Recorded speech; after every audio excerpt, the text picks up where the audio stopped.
Natasha, and I'm the host of Mindfully Human. So, today we're going to be talking about why we stay in things that hurt us, why we become comfortable in cycles that we know that are not serving us. That might be relationships, that might be friendships, environments, or even patterns within ourselves that we struggle to let go of, even if we know they're hurting us. And the truth is, that this pattern, sticking in the cycle, is not just wanting to leave. Sometimes it's because things feel familiar. Sometimes it's because this is what we believe love and connection and safety is supposed to feel like. Today, we're going to basically talk about that and unpack the psychology behind that, but also talk about my own experiences and how I learned how to break those cycles. So, this topic feels really personal to me because I've had a lot of moments in my life where I've stayed in situations knowingly and unknowingly that emotionally drained me because they felt familiar, and I know I'm not the only one. I know we've all, I'm sure most of us at least, have been in these experiences. And I think that the biggest reason why we stay in things that hurt us is because of our brains and the way we're wired. Um, our brains are not wired to know what happiness is. We're wired to know familiarity. Our brain categorizes things. And so, a lot of the time, people believe that people stay in relationships because they're weak or they just don't know better. But honestly, it's so much deeper than that. Sometimes the environments we grew up in taught us that, inconsistency, emotional distance, instability, criticism, are all normal things. And so, like, when we grow up to become adults, we tend to put ourselves in environments that are very, very similar. And we believe that, that this relationship that I'm in with this guy or with this girl, um, is that all this criticism, all this negativity, all this fighting, it's normal. Or like my friendships, having what happened with my parents is normal. And this is because our nervous system recognizes it as familiar. And so, even though it's hurting us so much, and now we're adults and we're kind of feeling that this relationship doesn't sit right with you, you ignore that feeling because, hey, this is what I've done in my childhood, so I'm just going to let it be. And so, that's why I want to talk about childhood a little bit before we get into the other stuff. I believe not a lot of us know about how our childhood experiences shape who we become in adulthood. Much of our childhood, the relationships what we had with our parents, our caregivers, grandparents, siblings, whoever primarily took care of you, that dynamic, that relationship you had, the things you saw really shape the person you become when you're older. And you'll notice that a lot of these traits, a lot of these characteristics are going to show up in your intimate connections when you are in adulthood. And so for me, this heavily showed up in my dating life. For a large part of my life, I was gravitating towards people, whether it's my partners that I've been with or my friendships. I was gravitating towards them, even though I knew, or maybe sometimes I didn't know, that they were unhealthy for me and that they were making me feel dysregulated. And I think at this time I didn't really understand why I kept accepting these behaviors or staying in situations that emotionally drained me. I because of my childhood, I confused what love is, especially unconditional love. Um, I thought actually unconditional love was conditional love. So that's problem one. But yeah, I consistently thought that loving someone and being loved by someone meant, fighting for someone to stay with you, over explaining myself, letting go of my boundaries, pushing down my needs, my emotions, not communicating when things were uncomfortable towards me, not being able to say no, proving my worth. I thought that was how I proved that I loved someone, or that was how I proved, or that's how I was loved.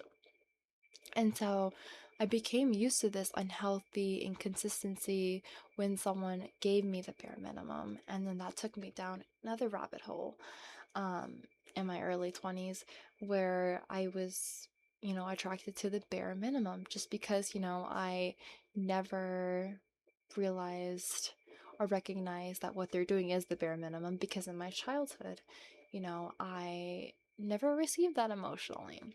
And so there were so many moments in my life where I ignored red flags, I abandoned my own needs, but also one big thing that I know a lot of us do is try to see the best in people.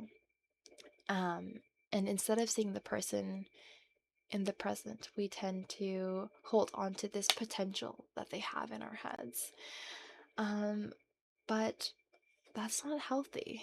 And eventually, I had to realize through my own self learning that that's not what love is. Love is not supposed to be confusing, draining, or painful. Real love shouldn't require you to lose yourself just to keep someone staying around for you. And so, eventually, what made me realize that was when I started to kind of get into my self growth and like watch actually videos like what I'm filming right now about like attachment specifically and how significant attachment is when it comes to us staying in these toxic cycles. And you might wonder every day, like, why do I keep spending my life with this person, or why am I feeding into this friendship? Why am I constantly, you know, being put in situations that I know are not serving me right or that I'm not comfortable with? And this all goes back to attachment. So I think that this is something that everyone struggles with, whether it's now, whether it's in the past, whether it's in the future. We're all going to kind of come across this in our lives. And so attachment and attachment patterns and styles is based off our early experiences with our caregivers and our siblings and our parents, whoever really took care of you and whoever you witnessed take care of you, and the relationships they had created this blueprint, I'll call it. It's a mental map on how you will navigate and experience the world. And so I'm going to briefly talk about, what attachment is, or the different kinds of attachment. And so there's four different kinds of attachment, and they're kind of categorized into, secure and insecure. And so secure attachment is the idea that I'm okay and you're okay. So typically, this person has grown up with at least one supportive parent and hasn't really had any adverse childhood experiences. Whereas the insecure attachment breaks off into like three categories basically. And that is the anxiously attached category, which is um, I'm not okay, you're okay. And typically, this person, you might notice some separation anxiety in your relationships as an adult. You might seek validation. You might, um, you know, constantly want to be around your friends or your partner. You might have a hard time staying alone. And then there is avoidant attachment. And this is basically an individual who is the complete opposite of anxiously attached. You actually hate intimacy. You don't like feelings, you don't do the mushy stuff, you don't like vulnerability. And if you begin to notice that, someone is coming into your space, you're not getting enough alone time, you're gonna run. You're gonna run. And then finally, there is the disorganized attachment, which is basically a combination of the anxiously attached and the avoidant individual. And so, you know, yeah, you will be drawn to both anxiously and avoidant people, but when you're with someone who's an avoidant, your anxious side is gonna flare up. You're gonna start to chase them. But then if you're in a relationship with someone who is anxious, you're gonna start to run. So they're a little bit more complicated. But I do want to say, as I'm talking about this, I want to remind you that, you know, this attachment that I'm talking about, it's not a flaw.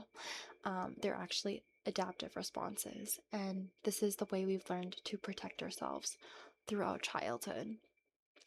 And they're not meant to label you or excuse unhealthy behavior, but I want to use this as a tool to, increase self awareness and understanding.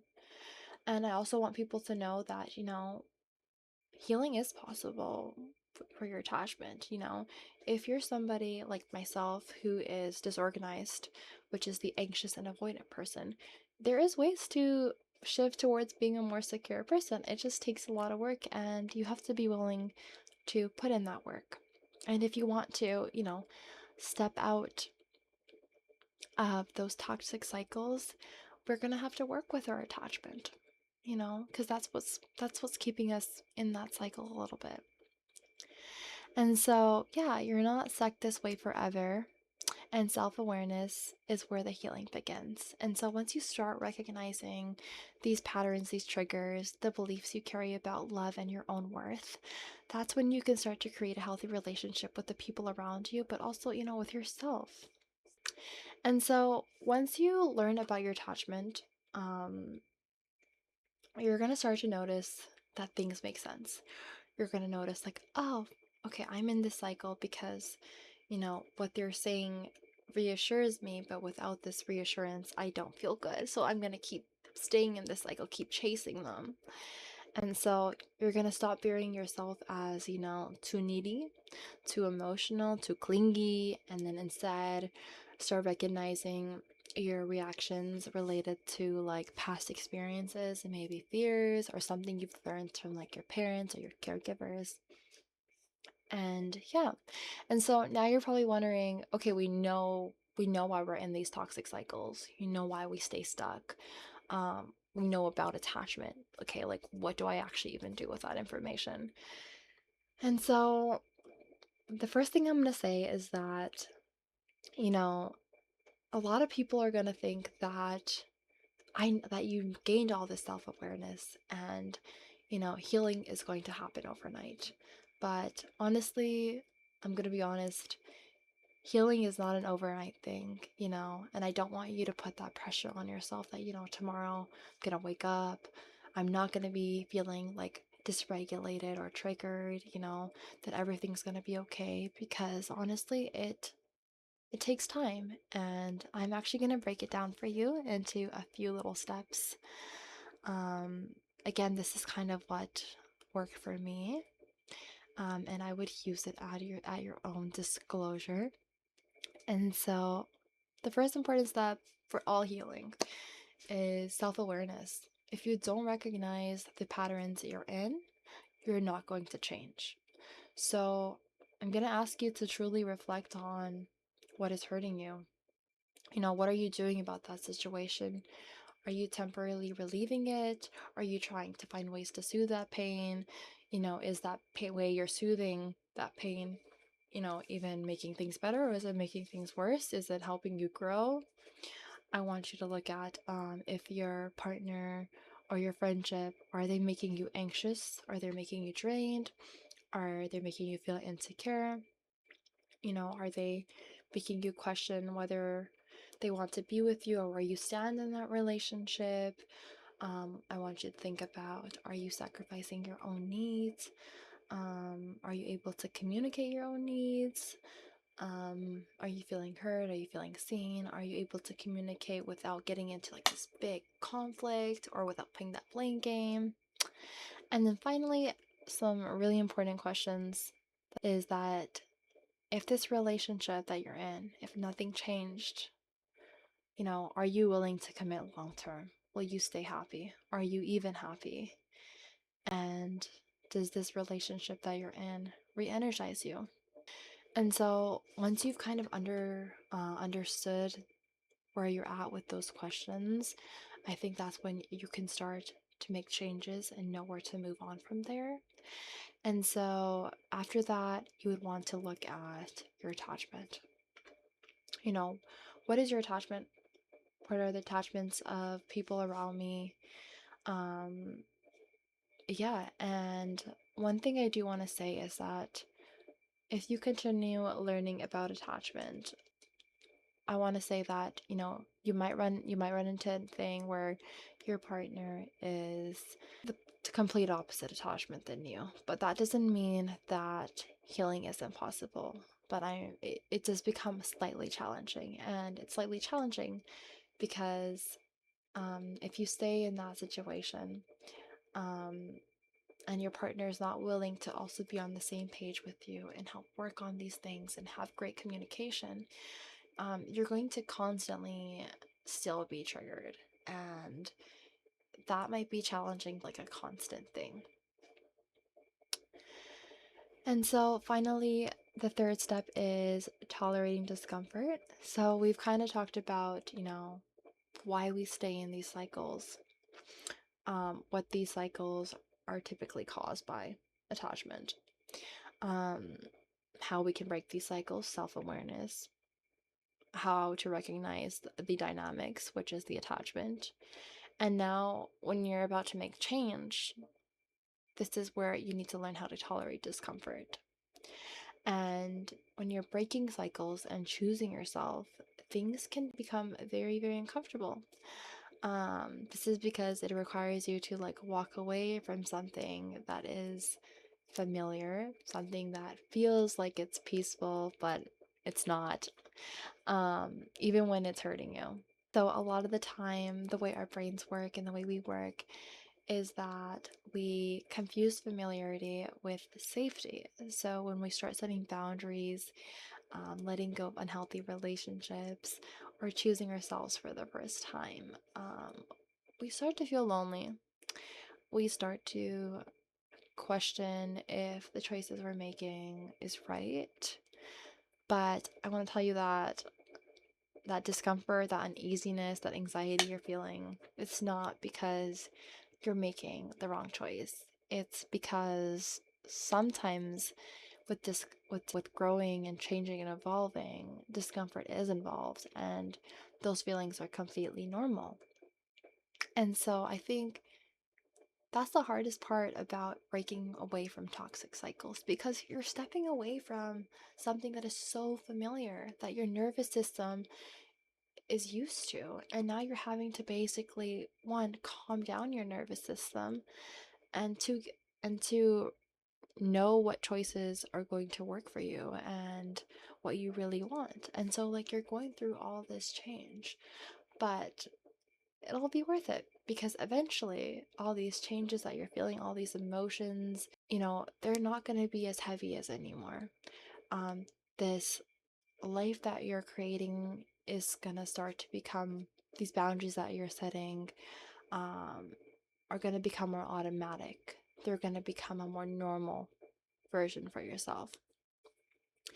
And so you're going to become someone who feels safe in love instead of confused. You're going to stop, overextending yourself. You're going to understand that you can exist in a relationship without constantly feeling fear or abandonment, and know this yourself that, I don't need to prove myself in order to feel secure or to show that I'm worthy.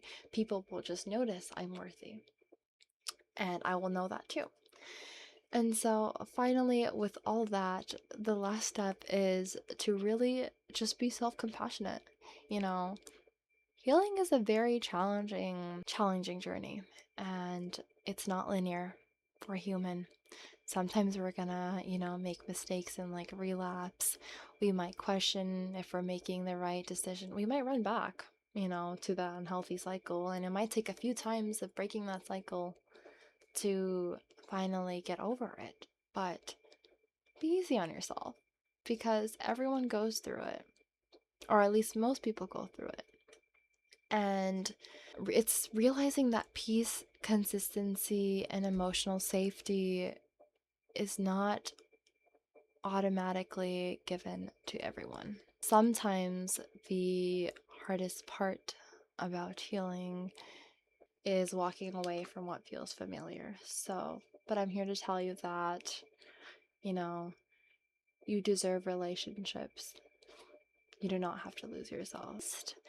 Thank you all for listening and tuning in this week. And this concludes the first episode of Mindfully Human. And I'll see you all on the next one. Okay, bye.